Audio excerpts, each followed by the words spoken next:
নমস্কার বন্ধুরা, তো চলে আসলাম আবার একটা নতুন রেসিপি নিয়ে। তো বন্ধুরা দেখো দেখো কত সুন্দর একটা রেসিপি নিয়ে আসছি, একদম ঝটপট বানিয়ে দিতে পারবে।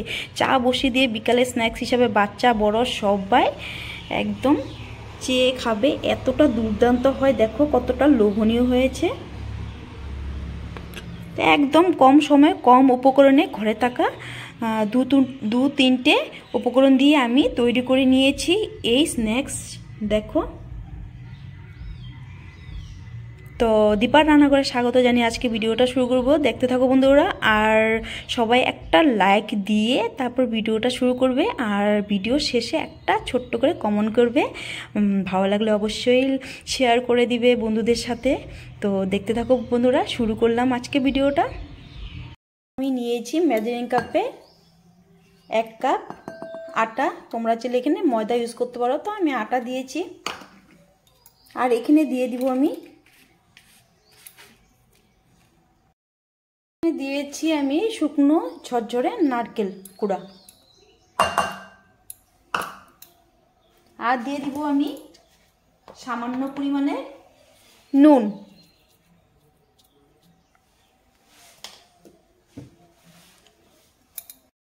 আমি 4 চামচ, এখানে 2 চামচ দেব আমি সাদা তেল।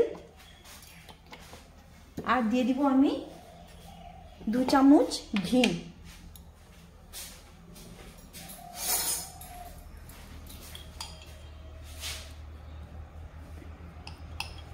এখানে আমি 2 চামচ দিয়ে দিলাম ঘি। তো এখন আমি সবগুলো উপকরণ আমি সুন্দর করে মিক্স করে নেব একসাথে।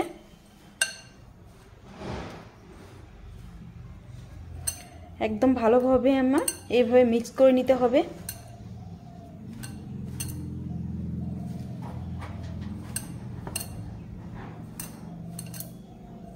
তো ভালোভাবে আমার মিক্স করা হয়ে গেছে। আজকে যে যেখান থেকে আমার বন্ধুরা আমার ভিডিও দেখছো, অবশ্যই আমার চ্যানেলটিকে সাবস্ক্রাইব করে পাশে থাকা বেল আইকন প্রেস করে দাও, যাতে আমার ভিডিও আপলোড করার সঙ্গে সঙ্গে তোমার নোটিফিকেশন পেয়ে যাও বন্ধুরা। তো এখানে দেখো বন্ধুরা, এখানে একটা মুঠো হয়ে যাচ্ছে। তো আমার ভালোভাবে মিক্স করা হয়ে গেছে। দেখো, ছোটো বাটিতে আমি রুম টেম্পারেচারে হালকা গরম করে আমি দুধটা নিয়েছি। তো দুধ আমি একটু একটু করে দিয়ে, একসাথে দেব না, একটা ডো বানিয়ে নিব। তো এত দুধ লাগবে না আমার, একটু একটু সামান্য পরিমাণে দেব। তো বন্ধুরা, এখানে একবারে বেশি দুধ দেওয়া যাবে না, যদি ডোটা নরম হয়ে যায় তাহলে ভালো হবে না, খাস্তা হবে না।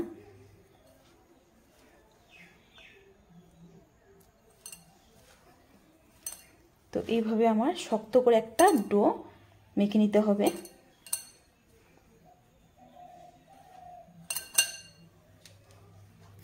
তো এখানে আমার আর একটু দুধ লাগবে।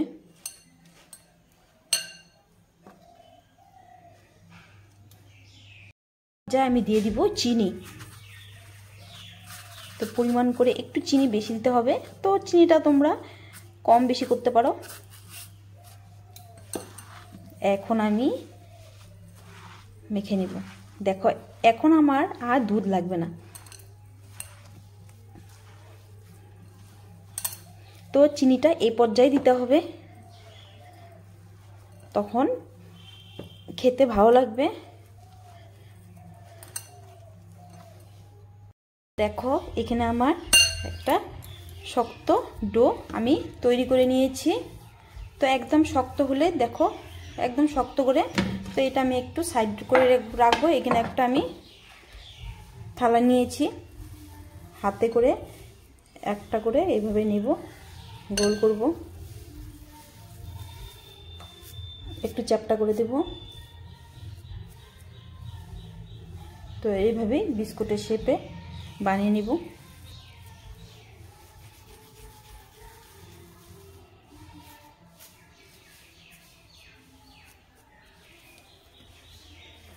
তো সবগুলো আমি এইভাবে বানিয়ে নিব।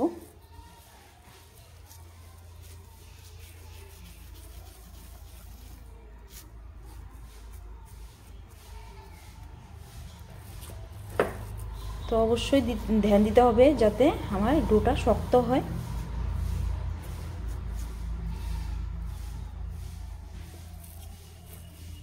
তো খেতে কিন্তু দারুণ লাগে বন্ধুরা, একদম ঝটপট বানিয়ে নিতে পারবে চা বসিয়ে।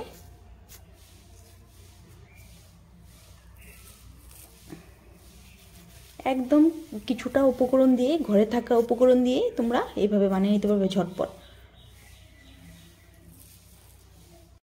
দেখো বন্ধুরা, এখানে এক থালা আমি বানিয়ে নিয়েছি, ঝটপট বানিয়ে নিয়েছি। তো এখানে এটা এখন ভেজে নেওয়ার পালা, দেখতে থাকো বন্ধুরা আমার সাথে। আমি একটা কড়াই বসিয়ে দিয়েছি, আমি দিয়ে দিব সাদা তেল। তো এখানে আমি সামান্য পরিমাণেই সাদা তেল ব্যবহার করব।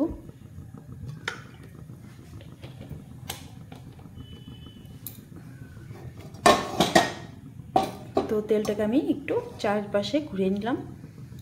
এখন লো টু মিডিয়াম করে রাখবো আর একে একে দিয়ে দিব।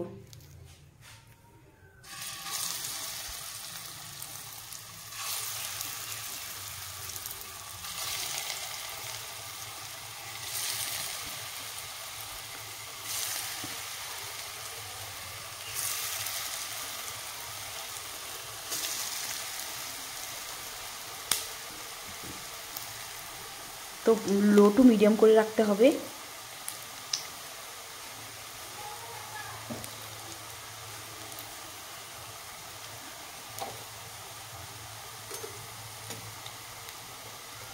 তো এইভাবে আমি একটু উল্টে পাল্টে দেব, দেখব হয়েছে কিনা।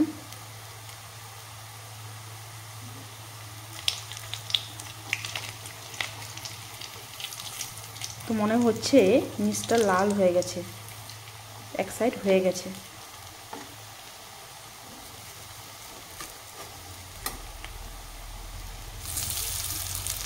তো দেখো বন্ধুরা, লাল হয়ে গেছে আমার।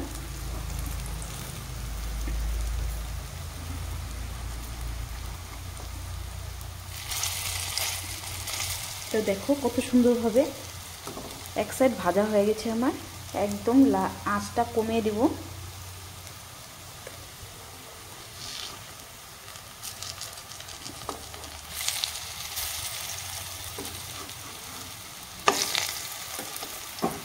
তো বন্ধুরা, ঝটপট বানিয়ে নিতে পারো চা বসিয়ে দিয়ে, একদম বিকালে স্ন্যাক্স হিসাবে।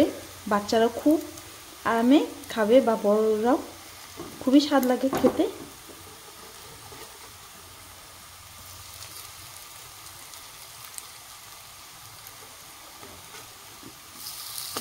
দেখো এক সাইড হয়ে গেছে আমার। তো একদম তেল কমে ভাজা ভাজা এই বিস্কিটগুলো কোকোনাট বিস্কিট বলি।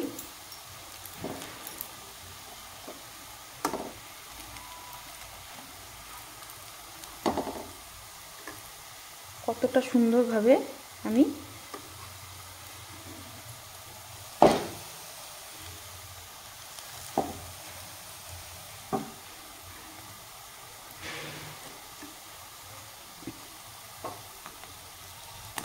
তো এইভাবেই আমি উল্টে পাল্টে সুন্দর করে ভেজে নেব।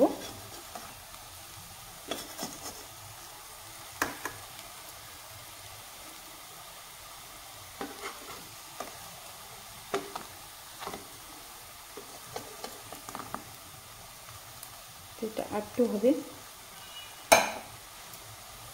দেখো বিস্কিটগুলা একদম ফেটে ফেটে গেছে, একদম খাস্তা হয়েছে, উপরে কুরকুরে আর ভিতরে একদম সফট হবে খেতে।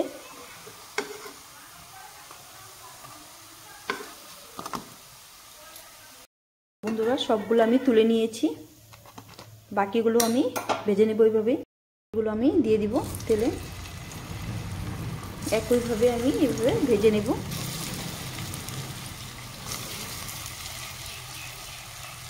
আমার বাকিগুলো ভাজা হয়ে গেছে, তুলে নেব।